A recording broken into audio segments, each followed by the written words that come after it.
सूर्यवंशी रघुकुल वंशज दशरथ नंदन परम प्रतापी जगत के तात अखिल ब्रह्मांड के राजा राजाधिराज प्रभु श्री राम आ रहे हैं। जय जय श्री राम, जय जय श्री राम, जय जय श्री राम, जय जय श्री राम। पोष मास की शुक्ल पक्ष की द्वादशी तिथि पिछले वर्ष हमने इतना हर्षोल्लास मनाया, इतना भव्यति भव्य महोत्सव मनाया, क्योंकि हमारे श्री राम अखिल ब्रह्मांड के राजा, जिसमें पूरा ब्रह्मांड समा जाता है, जो सनातन की परम व्याख्या है, मर्यादा पुरुषोत्तम, शौर्य, साहस और शक्ति के प्रतीक, ऐसे भगवान श्री राम के भव्य राम मंदिर की प्राण प्रतिष्ठा उत्सव का भव्यति भव्य उत्सव हमने पिछले वर्ष यही तिथि पे हर्षोल्लास से मनाया। सनातन समाज के अलावा जीव जगत, पूरी सृष्टि जैसे राममय बन गई है, जैसे श्री राम को बार बार याद कर रही है। और इसी वर्ष यह तिथि कल यानी कि 11 जनवरी 2025 अंग्रेजी वर्ष की तारीख के हिसाब से कल मनाई जाएगी। और एक साल हम भव्यति भव्य श्री राम मंदिर के उत्सव और श्री राम भगवान के मंदिर के आगे के बांधकाम की ओर दृष्टि करें, इससे पूर्व चलते हैं टाइम मशीन में बैठ के 5100 साल पूर्व, जब भगवान श्री राम सूर्यवंशी रघुकुल वंशज दशरथ नंदन राजाधिराज अखिल ब्रह्मांड के राजा जब अवतरित हुए धर्म की स्थापना के लिए, अधर्म के विनाश के लिए जब अवतरित हुए थे, तब वो महाग्रंथ श्री वाल्मीकि कृत रामायण लिखा गया, जिससे आज भी पूरे जीव जगत में ऊर्जा का संचार होता है।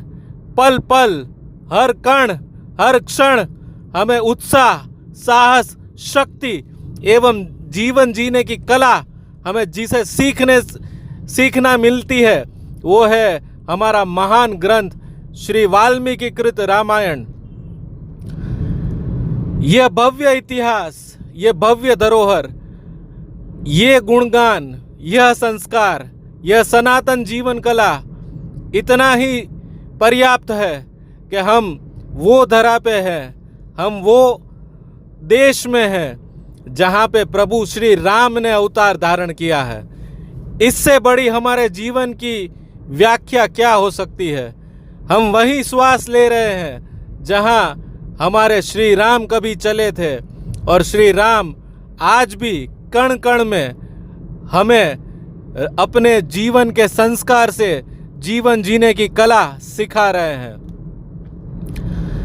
भगवान श्री राम का भव्य मंदिर, जहाँ श्री रामलला ने जन्म लिया 5000 वर्ष पूर्व, जहाँ पे उन्होंने अवतार धारण किया, अपने अयोध्या के वो पावन भूमि पे, जहाँ पे उन्होंने अपनी बाल लीलाएं की, जहाँ पे अपने माता पिता के लाड कोड में वो पले बढ़े, जहाँ से वो अपने गुरुकुल गए, वहाँ पे अपनी शिक्षा अर्जित की। एक अवतारी होने के बावजूद एक मर्यादा पुरुषोत्तम मानव योनि में, मानव अवतार में एक मानव की तरह उन्होंने अपनी अलग अलग पड़ाव के ऊपर अपनी लीलाएं की, गुरुकुल गए। उसके बाद उनका ब्याह हुआ, और उसके बाद जब वनवास जाने की क्षण आई, तभी भी उन्होंने उसमें पीछे हट नहीं की। और वनवास में भी उनका जाना, वो अधर्मी पिशाची राक्षसों का नाश, उन्होंने अपने धनुर्विद्या, अपने साहस, शौर्य और शक्ति से किया, अपने तेज और पराक्रम से किया, और जीव जगत को वो व्याख्या दी कि धर्म रक्षति रक्षति, धर्म की रक्षा करो, धर्म आपकी रक्षा करेगा।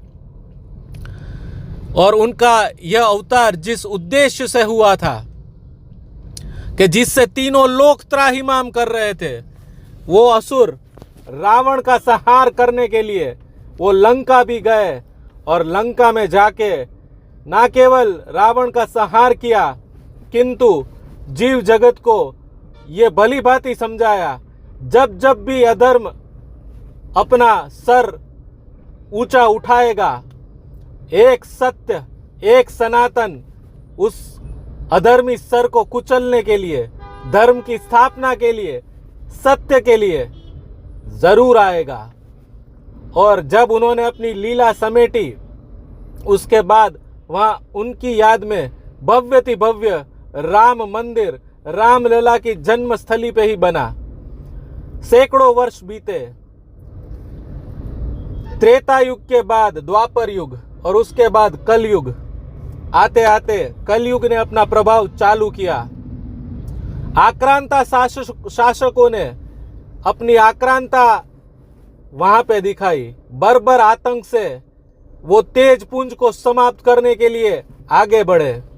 राम भगवान के भव्य मंदिर के उन दीवारों को क्षति पहुंचाई। राम मंदिर के अंदर राम भगवान की भव्य मूर्तियों को क्षति पहुंचाई।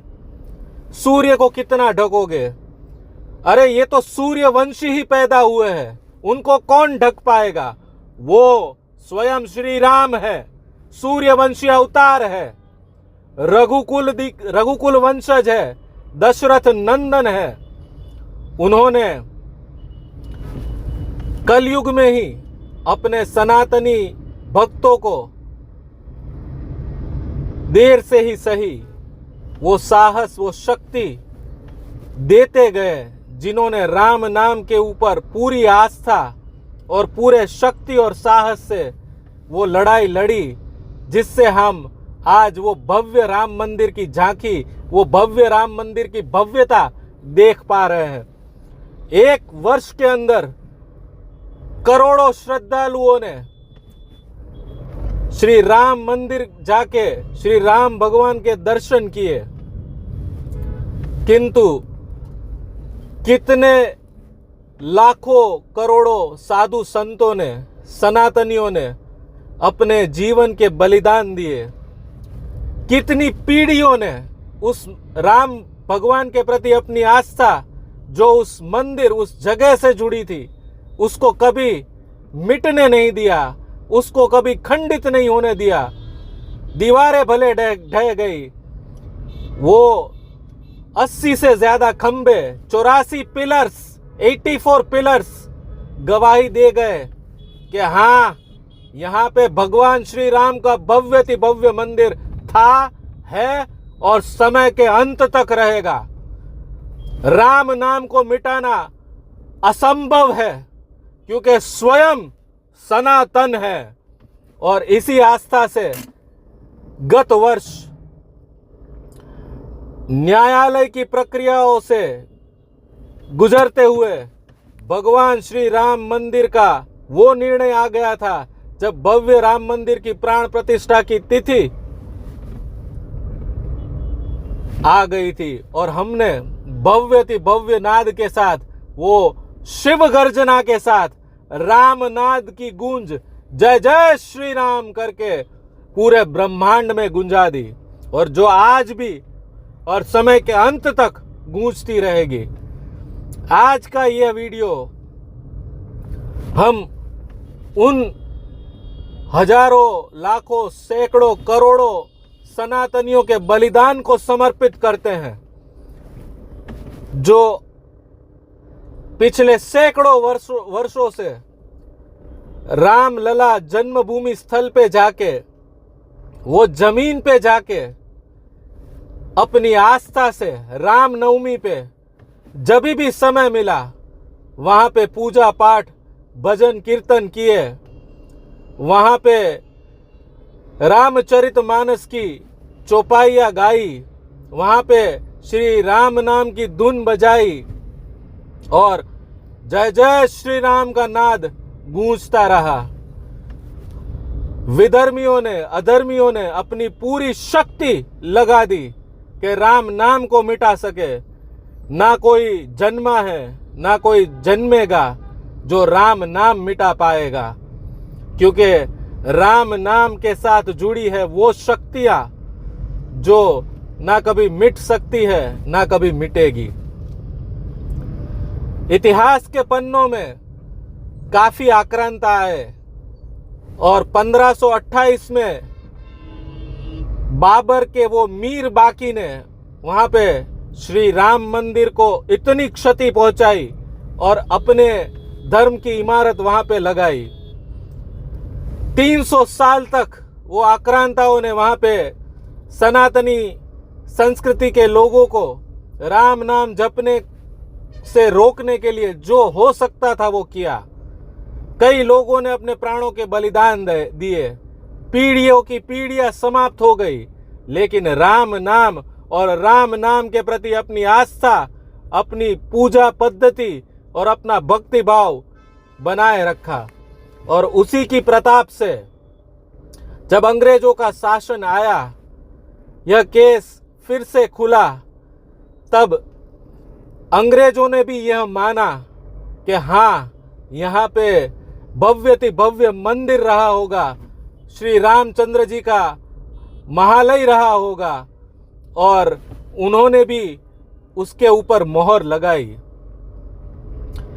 हमारे इतिहासकारों ने बहुत ही संघर्ष और प्रयत्न किए कि वो राम नाम को और राम नाम से भगवान श्री रामचंद्र के वो भव्य महालय को वहां पे फिर से प्रस्थापित, पुनः प्राण प्रतिष्ठित कर पाए। लेकिन जब सत्ता साहस दोनों होने के बावजूद हमारे पास शासन नहीं था, तब लाचारी थी, लेकिन हमारा संघर्ष अविरत चालू रहा। अंग्रेजों के समय पे वहां पे ASI archaeological survey of India के सर्वेक्षण में कई बार यह प्रस्तापित हुआ कि वहां पे प्रभु श्री रामचंद्र जी का भव्य मंदिर हुआ करता था, और उसी कोण पे, उसी जन्मस्थली पे फिर से भव्यति भव्य मंदिर बनाने का हमारा संकल्प और दृढ़ से दृढ़ बनता गया। दिन दुगना रात चौगना वो शक्ति का संकल्प आगे ही आगे बढ़ता गया, और जरूरत थी कि आधुनिक न्यायालय की प्रक्रिया से उसको मोहर लगा के हमको सबको साथ में लेके वहां पे भगवान श्री राम का मंदिर बनाना था। इसे हमारी विडंबना कहें कि हमारा दुर्भाग्य कहे। जो 500 साल पहले हो गया था उसको तभी बन जाना चाहिए था। भव्य श्री रामचंद्र जी का मंदिर तभी वहां बन जाना चाहिए था, किंतु जैसे मैंने बताया, इतिहास गवाह है कि वहां पे आक्रांताओं ने अपना जोर, अपना आतंक बनाए रखा। सूर्य को कब तक ढकते? आखिर वो समय का पहर, वो समय ने भी वो करवटें ली कि जब शक्ति, साहस और शासन तीनों हमारे योग्य हुए। और ASI सर्वे में यहाँ पे मैं श्री BB लाल का नाम लेना चाहूँगा, जिन्होंने 50 के दशक में वो संशोधन किए ASI की टीम में रहते हुए कि उन्होंने वहाँ पे श्री राम मंदिर के नीचे संशोधन करके जन्मस्थली के ऊपर सैकड़ों नहीं हजारों वर्षों से श्री राम भगवान के मंदिर के स्तंभ खड़े थे। वो उनकी धरोहर है, वो उनकी भूमि है। उन्होंने अवतार धारण करने के लिए वो स्थली पसंद की थी, तो उसको कौन रोक सकता था? ये आधुनिक विज्ञान का युग जो आज बोला जाता है, वो विज्ञान से सबसे बड़ा विज्ञान तो 5000 वर्ष पूर्व हुआ करता था, जब श्री राम भगवान ने अवतार लिया था। सर्वेक्षण होते गए, न्यायालय प्रक्रिया चलती रही, केस पे केस बनते गए। आखिर शासन, प्रशासन, समाज और सबको झकझोर के रख दे, ऐसी बातें सिद्ध होती गई। कई अंग्रेजों के द्वारा दर्ज की गई रिपोर्टें, कई यात्रालु ट्रैवलर्स के द्वारा लिखी गई ट्रैवल लॉग्स और साइंटिफिक कार्बन डेटिंग, एएसआई सर्वेक्षण से ये सिद्ध हो गया कि यह जन्मस्थली श्री रामचंद्र की जन्मस्थली है और समय के अंत तक वहाँ पे श्री रामचंद्र जी का ही भव्यति भव्य महालय रहेगा और वहाँ पे श्री राम नाम का ही नाद गूंजेगा। तो आज यह अवसर फिर से कि 500 साल के संघर्ष के बाद हमने हमारी खोई हुई धरोहर को पुनः प्राण प्रतिष्ठित किया है, उसको मनाने का हर्षोल्लास के साथ, जैसे दिवाली मनाते हैं, श्री राम के आने के कारण दिवाली मनाई जाती है, तो 11 जनवरी 2025 और जब भी पोष मास की शुक्ल पक्ष की द्वादश तिथि और रामनवमी की तिथि आएगी, श्री राम नाम का नाद ही गूंजेगा। 365 दिन और 24 घंटे श्री राम नाम के अंदर ही सनातन है। जीव से शिव की यात्रा है, शिव से शिवो हम बनने की यात्रा है। जग करता, जग हरता, जग पालन करता, प्रणवाक्षर के मध्य ये तीनों एका, यह व्याख्या को भी सार्थक किया है। श्री बीबी लाल की यह पुस्तक राम, उनका अगर हम बुक रिव्यू करें तो इतना रोचक और इतना आश्चर्यचकित कर देने वाला है। श्री बीबी लाल ने अपनी पुस्तक राम में अपने सर्वप्रथम प्रकरण फर्स्ट चैप्टर में ही लिखा है कि जो ताकतें भगवान श्री राम और रामायण को काल्पनिक बता रहे हैं, उनको भरपूर ताकत से सभी तथ्य प्रमाण और सबूतों के साथ बहुत जोरदार जवाब दिया है। Literature reviews, references, scientific study, archaeological survey हर तरह से प्रमाणित किया है कि श्री राम ही सत्य है और रामायण हमारी आस्था एवं सनातन की जीवन कला है। श्री राम जन्मस्थली के, श्री राम के भव्य महालय की खंडित अवस्था के ऐसे फोटोग्राफ्स उन्होंने अपनी यह पुस्तक में दिखाए हैं, जहां पे पता चलता है कि वहां का एक एक स्तंभ चीख चीख के एक ही नाद बोल रहा है, जय जय श्री राम। उन पिलर्स, वो स्तंभों का, उनके नीचे उनकी आधारशिला का सब विवरण उसके अंदर लिख दिया है। क्या आस्था रही होगी। मंदिर को खंडित कर दिया, दीवारें ढह गई, मूर्तियों को खंडित किया, लेकिन वो सनातनी आस्था है। प्रतिदिन रामनवमी के ऊपर भी वहां पे श्री राम लला की पालकी के आसपास प्रदक्षिणा करती थी, राम नाम जपती थी। इन आक्रांताओं ने वो आवाज को समाप्त करने के भरपूर प्रयास किए, लेकिन श्री राम के नाम को समाप्त करना नामुमकिन है, असंभव है। और यही श्री बीबी लाल की यह किताब, यह पुस्तक हमें बताती है। एक एक परते खोलते हुए भगवान श्री राम के भव्य मंदिर उसी जन्मस्थली पे क्यों थे, कैसे भव्य थे, उसका विवरण, इतिहास में वो मंदिर के साथ क्या हुआ, लेकिन सनातनी आस्था ने, हमारे सच्चे विश्वास और शक्ति ने, प्रभु श्री राम के नाम ने कैसे फिर से वही समय लाके रख दिया जो समय आज से 5000 वर्ष पूर्व हुआ करता था। मित्रों, आपको आज की मेरी स्टोरी टेलिंग भगवान श्री राम मंदिर के प्राण प्रतिष्ठा उत्सव की स्थिति पे पसंद आई तो इस वीडियो को लाइक और शेयर अवश्य करें। मिलते हैं ऐसी अगली स्टोरी टेलिंग में, तब तक के लिए जगदम्ब।